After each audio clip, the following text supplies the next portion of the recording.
하나님 말씀은 사무엘상 15장 1절부터 9절의 말씀입니다. 사무엘상 15장 1절부터 9절입니다. 여기 불 좀 켜주십시오.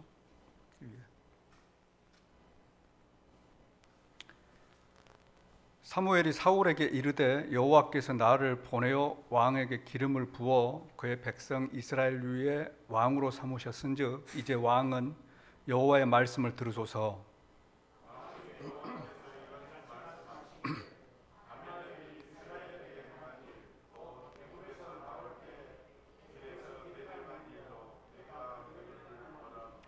지금 가서 아말렉을 쳐서 그들의 모든 소유를 남기지 말고 진멸하되 남녀와 소아와 젖먹는 아이와 우양과 낙타와 나귀를 죽이라 하셨나이다 하니,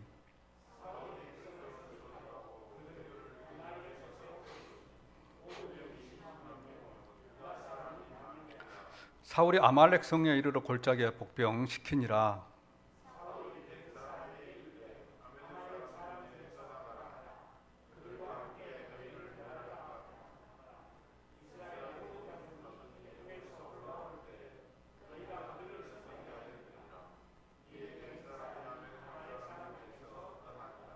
사울이 하윌라에서부터 애굽 앞 술에 이르기까지 아말렉 사람을 치고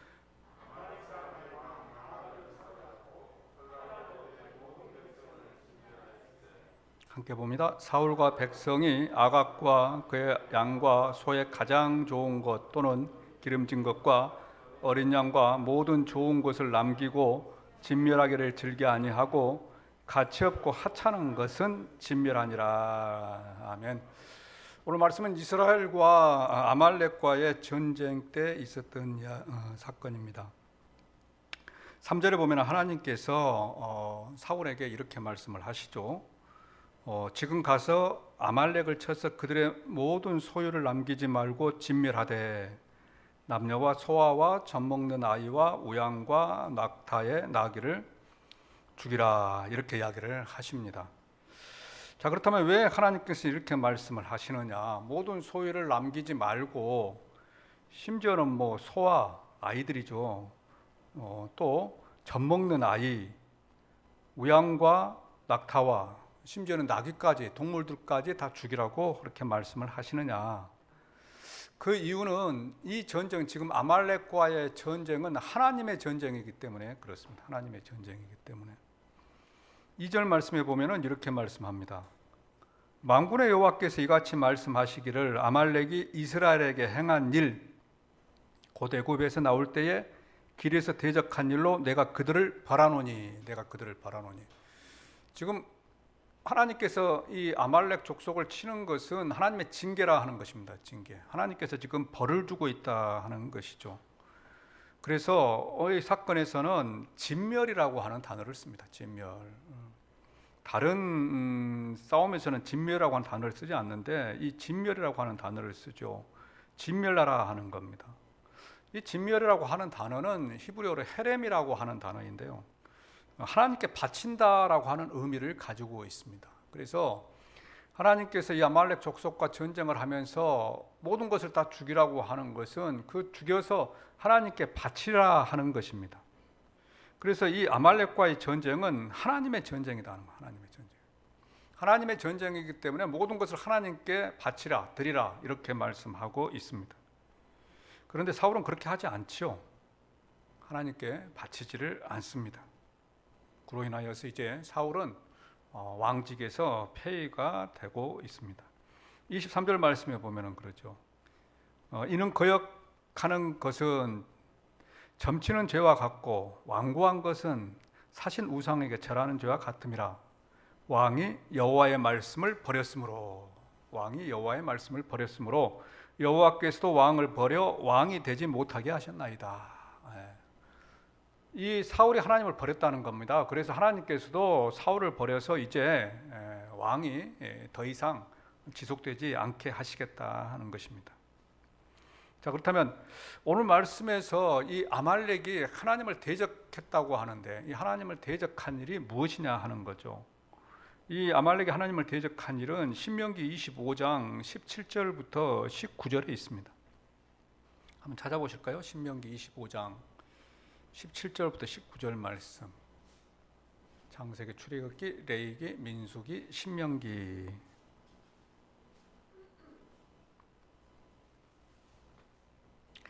자, 25장 17절부터 19절 말씀에 보면은 이렇게 기록하고 있습니다. 너희는 애굽에서 나오는 길에, 애굽에서 출애굽하던 길에 아말렉이 너에게 행한 일을 기억하라. 곧 그들이 너를 길에서 만나 너가 피곤할 때에 너 뒤에 떨어진 약한 자들을 쳤고 하나님을 두려워하지 아니하였느니라. 그러므로 내 하나님 여호와께서 내게 기업으로 주어 차지하게 하시는 땅에서 너 하나님 여호와께서 사방에 있는 모든 적군으로부터 너에게 안식을 주실 때에 너는 천하에서 아말렉에 대한 기억을 지워버리라. 너는 잊지 말지니라. 하나님께서 출애굽하는 이스라엘 백성들에게 너희는 아말렉을 기억에서 완전히 지워버리라 하는 겁니다. 없애버리라 하는 겁니다. 그런데 그 이유가 뭐냐? 애굽에서 나올 때 아말렉이 했던 일을 기억하라 하는 거죠. 자, 그러면 무슨 일을 했느냐? 18절 말씀에 보면은 곧 그들이 너를 길에서 만나 너가 피곤할 때에 너 뒤에 떨어진 약한 자들을 쳤고 하나님을 두려워하지 아니하였다. 이스라엘 백성들이 이렇게 출애굽을 했잖아요. 출애굽을 할 때 거의 한 200만이 이렇게 출애굽을 했습니다. 출애굽을 할 때 그 행렬이 아주 길었겠죠. 길었을 때에 뒤에 있었던 사람들이 어떤 사람들이냐? 행군에 피곤한 노약자들, 어린 아이들, 이런 사람들이 뒤따라 오는데 이 아말렉 족속이 그 뒷사람들을 쳤다 하는 것입니다. 뒷사람을 공격해서 그들을 죽였다 하는 거예요. 그런데 그렇게 한 것은 하나님을 두려워하지 않았기 때문에 그렇게 했다 하는 것입니다. 그래서 하나님께서는 그들을 진멸하라, 다 죽이라 하는 거죠. 그런데 사울은 어떻게 합니까? 진멸하지 않습니다. 진멸하지 않아. 9절 말씀에 보면은 그 아각과 그의 양의 소의 가장 좋은 것, 기름진 것, 어린 양, 모든 좋은 것은 남기고 진멸하기를 즐겨하지 아니하고 가치 없고 하찮은 것은 진멸하니라. 좋은 것이든 하찮은 것이든 다 하나님께 드리라고 진멸해서 드리라고 했는데 좋은 것은 자기가 가졌다는 거예요. 자기가 가지고 하찮은 것, 보잘것없는 것, 이런 것만 진멸했다는 겁니다. 그러면 이것 진멸했다고 하는 것은 이 진멸한 이것은 하나님께 드렸다 하는 거죠. 하나님께 드렸다. 그래서 하나님께서 야, 너 왕이 안 되겠다 이렇게 말씀하고 있습니다. 자, 그렇다면 어떻게 해서 이 사울이 진멸하지 않았느냐? 사울은 하나님과의 관계가 바르지 못했다 하는 것을 우리는 알 수가 있습니다. 하나님과의 관계가 바르지 못했다는 거죠. 우리는 지금 이 사무엘상 9장부터 말씀을 통하여서 사울에 대하여서 쭉 살펴보고 있습니다. 9장 1절에 보면은 사울에 대한 이야기를 할 때에 사울에 대하여서 이렇게 이야기를 합니다. 9장 1절에 보면은 베냐민 지파의 기스라 이름하는 유력한 사람이 있으니, 유력한 사람. 이 유력하다고 하는 단어는 하일이라고 하는 단어인데요. 능력면에 있어서 또 가지고 있는 어떤 재산, 어떤 군사적인 면, 이런 면에 있어서 아주 능력 있는 사람을 말합니다. 그래서 사울은 가지고 있는 재산, 학벌, 또 그가 할 수 있는 능력, 이런 것들이 탁월했다고 그렇게 이야기를 하고 있습니다. 또 2절에 보면은 기스에게 아들이 있으니 그의 이름은 사울이요 준수한 소년이라. 준수한 소년. 이 준수한 소년이라고 하는 단어는 복받은 소년이라 하는 말입니다. 복받은 소년. 누구에게 복을 받았습니까? 하나님께 복을 받은 소년이다 말입니다. 그리고 외모도 출중했죠. 키가 2절 하반절에 보면은 다른 백성들보다 어깨 이만큼 더 있더라. 그래서 머리가 하나 정도 더 있을 정도로 키가 그렇게 컸습니다. 그래서 사울은 외모도 출중하죠. 가지고 있는 재산도 많죠. 학벌도 좋지요. 여러 면에 있어서 다른 사람의 타의 추종을 불허하는 그러한 사람이었습니다. 그런데 그에 대한 우리 머릿속의 생각들은요, 오늘 말씀드린 그러한 내용이 아닙니다. 키가 크고 멋있고 능력이 있고 이런 것이 아니라 우리 머릿속에 남아있는 사울에 대한 이야기는 그가 사무엘상 13장에서 사무엘 대신 하나님께 제사를 드렸다. 이거 우리 머릿속에 남아있고요.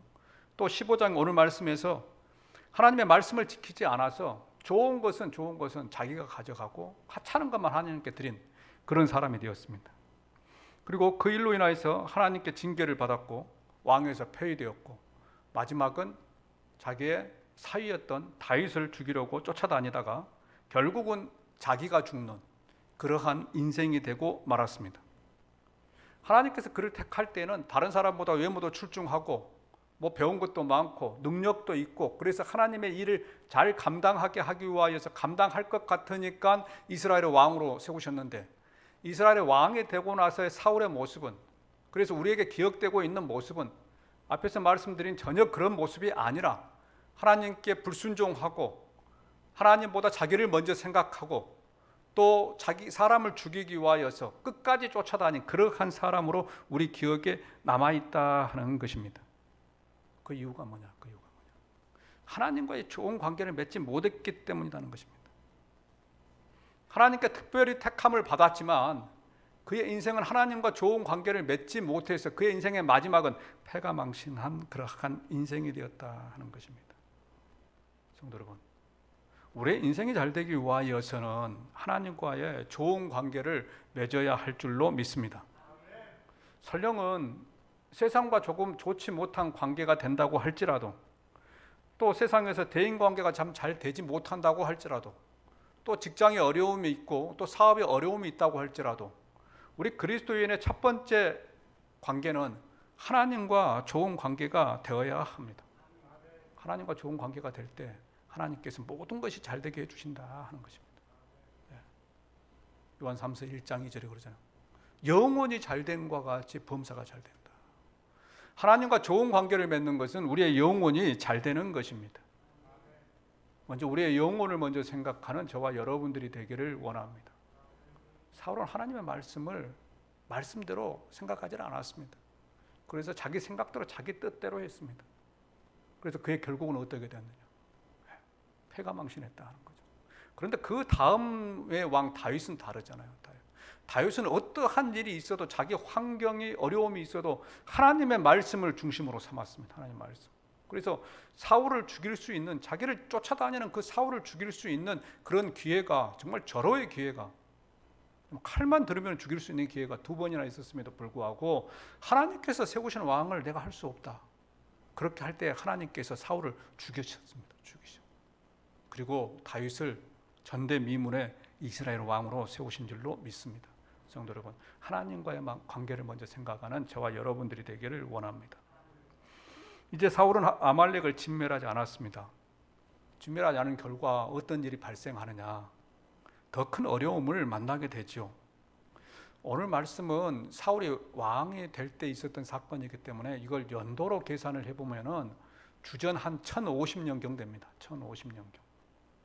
주전 1050년경인데요. 그로부터 한 600년이 흐른 후에 479년에, 주전 479년에 어떤 일이 일어나느냐? 하만의 일이 일어납니다. 하만의 일. 에스더 사건의 배경이 되죠. 우리 뭐 전에 에스더에 대한 설교를 했습니다만은, 에스더 사건에 보게 되면은 하만이 등장합니다.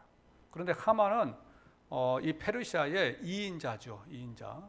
그래서 많은 권력을 가지고 있었습니다. 그런데 이 하만이 이스라엘 백성들을 죽이려고 하는 거예요. 죽이려고. 왜 죽이려고 했느냐? 단지 모르드게가 자기에게 절하지 않는다. 자기가 그래도 페르시아의 2인자인데 이 모르드게가 자기에게 절하지 않는 거예요. 다른 사람들은 다 절하는데. 그것이 화가 났습니다.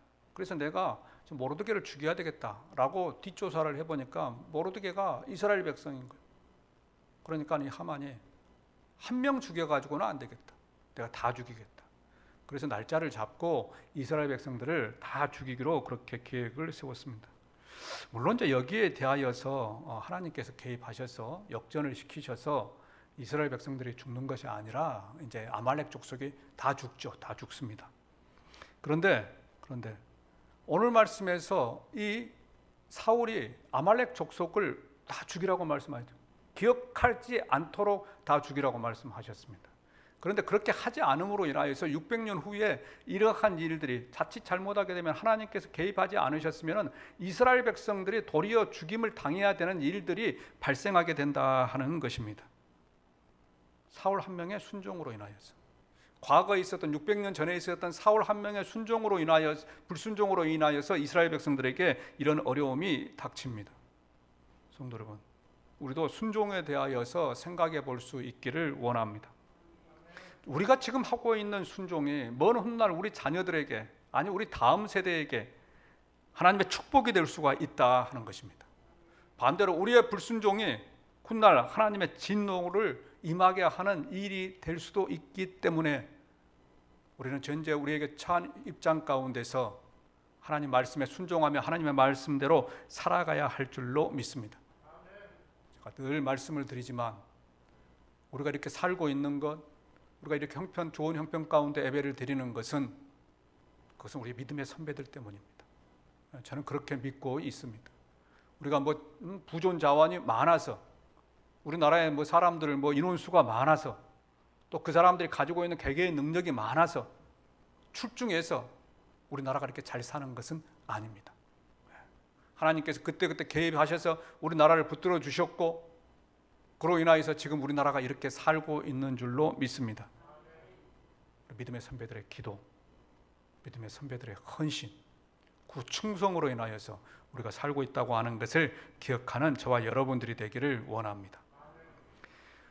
두 번째로 사울이 왕위에서 폐위가 된 것은요, 중요한 것과 덜 중요한 것을 구분하지 못했기 때문이다 하는 것입니다. 오늘 말씀 8절과 9절의 말씀에 보게 되면은 좋은 것은 좋은 것, 진멸하라 그랬음에도 불구하고 모든 좋은 것을 남기고 진멸하기를 즐겨하지 아니했다라고 그렇게 이야기를 하고 있습니다. 하나님께서는 모든 것을 하나님께 바치라고 했습니다. 그런데 사울은 좋은 것은 자기가 가지고 가는 것입니다. 그런데 그렇게 한 이유가 뭐냐? 기준이 뭐냐? 중요한 것과 중요하지 않는 것을 구분할 줄 몰랐기 때문이다 하는 것입니다. 사울은 좋은 것은 자기가 가져가고 중요하지 않는 것은 하나님께 바쳤습니다. 이것이 거꾸로 되었다 하는 것이죠. 좋은 것을 하나님께 드려야 하는데 그렇게 하지 못했다 하는 것입니다. 중요한 것의 기준은요, 하나님이 정하십니다. 우리 인생에 있어서 내가 중요한 것 같지만 중요한 것의 기준은 하나님께서 기준을 정하십니다. 그래서 중요한 것의 기준을 하나님께 두고 우리 그리스도인들은 살아가야 한다 하는 것입니다. 성도 여러분, 나에게 있어서 중요한 것이 무엇인가를 생각해 볼 수 있기를 원합니다.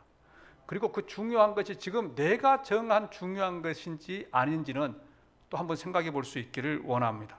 그리고 중요한 것의 기준을 잘 정하시기를 바랍니다. 중요한 것의 기준이요, 세상에 있다고 한다면 우리는 하나님을 뒷전에 둘 수밖에 없습니다. 중요한 것의 기준이 돈 버는 데 있다고 한다면 우리는 돈을 쫓아갈 수밖에 없습니다. 중요한 것의 기준이 자녀에 있다고 한다면 우리는 하나님보다 자녀를 더 소중하게 여길 것입니다. 중요한 것이 무엇인가 한번 생각해 보는 우리가 되기를 원합니다. 그리고 하나님이 좋아하시는 것에 중요한 것에 기준을 두시기를 주님의 이름으로 축원드립니다. 기도하겠습니다.